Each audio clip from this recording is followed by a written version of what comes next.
Hello दोस्तों, स्वागत है आपका बीआर एजुकेशन में। आज हम पढ़ेंगे राजस्थान का इतिहास, वो भी कर्नल जेम्स टोड के द्वारा लिखा गया इतिहास है, वो पढ़ेंगे हम। इसमें देखो क्या क्या है। राजस्थान का इतिहास पढ़ेंगे आज हम।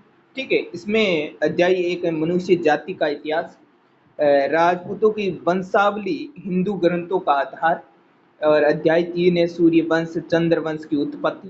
इनके बारे में हम पढ़ेंगे। फिर आगे हमारा आ जाता है कौन सा, ये जो अध्याय चार है वो इतिहास के प्रसिद्ध नगर राज्यों की स्थापना। और भागवत पुराणों के अनुसार राजवंश, ये भी हम पढ़ेंगे इसी बुक में। राजस्थान की छत्तीसगढ़ राजवंश और उनकी आक्रमणकारी जातियों से समानता, इनके बारे में। अध्याय आठ है हमारा छत्तीसगढ़ राजवंश और उनकी शाखा रामकृष्ण की वंशज। और अध्याय आठ है राजस्थान में जागीरदार प्रथा वन। और अध्याय नौ है राजस्थान में जागीरदारी प्रथा टू। इसके बाद हम देखते हैं राजस्थान में कर व्यवस्था, कि राजस्थान में कर व्यवस्था किस प्रकार थी उसके बारे में देखते हैं। फिर मेवाड़ का इतिहास आ जाता है। प्रारंभ से राजा शिलादित्य तक का इतिहास अध्याय 11 में मिलता है। अध्याय 12 में बालक ग्रह से बप्पा रावल तक का इतिहास। और अध्याय 3 में राणा खुमान का शासन। अध्याय 4 में समर सिंह से लेकर देशद्रोही जयचंद तक का इतिहास इसमें अध्याय 14 में मिलेगा। अध्याय 15 है, इसमें लक्ष्मण सिंह के शासन से लेकर चित्तौड़गढ़ पर जो खिलजी शासन था उसका इतिहास मिलता है।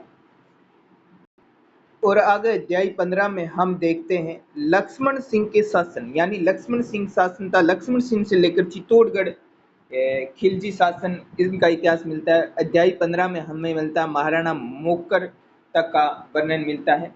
और अध्याय 17 में राणा कुंभा और सांगा का बचपन है वो मिलता है।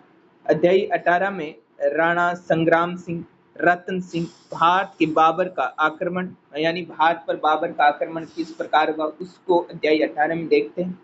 अध्याय 19 में हम देख रहे हैं विक्रमादित्य का वध, पन्नाधाय का त्याग और राणा उदय सिंह, इनके बारे में। और अध्याय 20 में हम महाराणा प्रताप के बारे में विस्तार से चर्चा करेंगे। फिर अध्याय 21 में महाराणा अमर सिंह और मुगल बादशाह के बारे में। और अध्याय 22 में महाराणा करण सिंह जगत सिंह और राज सिंह के बारे में विस्तार से पढ़ेंगे। चलिए आगे चलते हैं। अध्याय जो 23 है इसमें हम पढ़ेंगे। अध्याय 23 में हम क्या पढ़ेंगे, अध्याय 23 में हम क्या पढ़ेंगे, अध्याय 23 में हम पढ़ेंगे महाराणा राज जय सिंह और दिल्ली में सैयद बंधुओं का जाल है, इनके बारे में पढ़ेंगे। अध्याय 24 है हमारा, इसमें महाराणा संग्राम सिंह द्वितीय और जगत सिंह के बारे में पढ़ेंगे। अध्याय 25 है, इसमें महाराणा अमर सिंह और मराठों के अत्याचार को विस्तार से देखेंगे।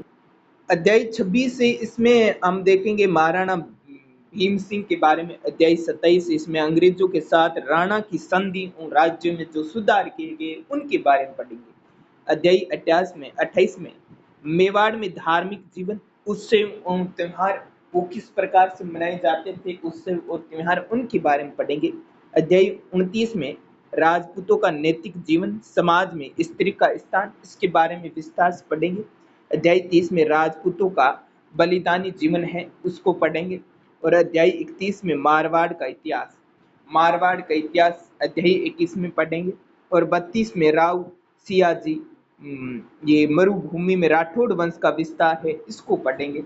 अध्याय 33 में हम पढ़ते हैं राव जोधा द्वारा जोधपुर की स्थापना और मालदेव, यानी राव जोधा है वो जोधपुर की स्थापना किस प्रकार करता है और मालदेव उसके बारे में भी विस्तार से इस अध्याय 33 में पढ़ेंगे। अध्याय 34 में राव मालदेव के पश्चात मारवाड़ का और राव उदय सिंह के बारे में। 35 में देखिए क्या मारवाड़ में सिंहासन पर राजा सूर सिंह और राज सिंह के बारे में पढ़ेंगे। फिर आगे हमारा विस्तार है आता है कौन सा, 35 में हमने कहा था, देखिए 35 में क्या पढ़ेंगे, मारवाड़ के सिंहासन पर देखो मारवाड़ का सिंहासन है, मारवाड़ के सिंहासन पर ये क्या हो रहा है भैया, देखो मारवाड़ की सिंहासन पर राजा सूर सिंह और राज सिंह के बारे में पढ़ेंगे। अध्याय 36 में राजा जसवंत सिंह और औरंगजेब के बारे में, 37 में महाराणा जसवंत सिंह, अजीत सिंह और दुर्गादास का जो त्याग है उसके बारे में पढ़ेंगे। 38 में अजीत सिंह औरंगजेब के षड्यंत्र को पढ़ेंगे। और 39 में महाराणा अजीत सिंह का अंतिम दिन, यानी अजीत सिंह का अंतिम दिन है वो 39वें दिन पढ़ेंगे। और 40 में राजा उबे सिंह, उनका शासनकाल है उनके बारे में पढ़ेंगे। 41 में उबे सिंह का जो शेष वृत्तांत था उसके बारे में पढ़ेंगे। 42 में हम राम सिंह और बत्तक सिंह की शत्रुता को पढ़ेंगे। अध्याय 43 हमारे पास है राजा विजय सिंह और मराठे, उनके बारे में पढ़ेंगे। और 44 में हमारे भीम सिंह और मान सिंह का काल है, उनके बारे में पढ़ेंगे। जो 45वां है इसके बारे में मान सिंह और ईस्ट इंडिया कंपनी द्वारा जो सहायता है उन सहायताओं के बारे में, ईस्ट इंडिया कंपनी के बारे में और मान सिंह के बारे में पढ़ेंगे। अध्याय 46 में हम मारवाड़ क्षेत्र का सामान्य वर्णन पढ़ेंगे। और इसके बाद हम बीकानेर का क्या पढ़ेंगे, इतिहास पढ़ेंगे। बीकानेर का क्या पढ़ेंगे, बीकानेर का इतिहास पढ़ेंगे। अध्याय 47 में, ये क्या हो रहा है भाई, 2 मिनट डिस्टर्ब हो रहे हैं हमें, कोई नहीं, देखते हैं। बीकानेर का इतिहास है। अध्याय 47 में बीकानेर की जाट और अन्य जातियां हैं उनके बारे में पढ़ेंगे। अध्याय 48 में हम भटनेर और उसका शासन वैसी इनके बारे में पढ़ेंगे। चलिए शुरू करते हैं।